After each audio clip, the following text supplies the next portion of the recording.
And you can see around this FedEx office and around the corner where the ICE facility is, there is a lot of police on the scene right now. According to ICE Director Todd Lyons, who spoke this morning, he said it could be employees, it could be civilians that were visiting the facility. He said it could be detainees of those who were shot. He said at this point we are still working through all of that. But as Nick said, 3 shot at an ICE facility near the Dallas area. The shooter is deceased, according to Secretary Noem, from a self-inflicted gunshot wound. I want to bring in former NYPD officer Bill Stanton. We don't have a lot of details at this point. It's early, but you have to talk about, and the Secretary brought this up, the concerns and the clashes we've seen during some of the immigration enforcement and the threats ICE agents have received in carrying out their mission, and fear in the public at a crossroads, certainly right now. Your thoughts on what we know at this point?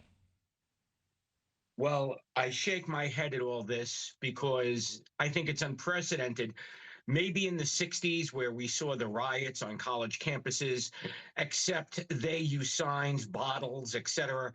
Now, today's version is bullets and terrorism, in my opinion, where law enforcement officials are specifically being targeted for doing nothing more than their job enforcing the law. How do agents prepare to carry out their work, their mission, given the concern about those threats?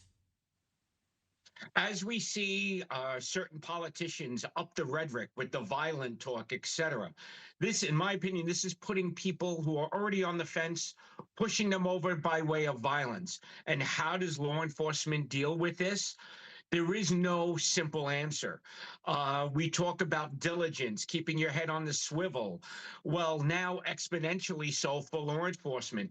It's tough enough for a cop, the men and women that don the uniform, that go undercover, et cetera, to do their job.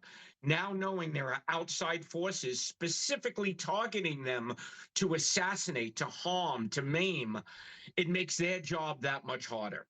Again, we don't know the circumstances of this shooting and exactly who was shot. We just know 3 people at an ICE facility, so we're working to gather more of that. Talk about the role, Bill, of local police, whether it be in Dallas or Chicago or in New York, where you have worked, when it comes to immigration enforcement and working with federal agents to keep the public and those they're trying to take into custody safe.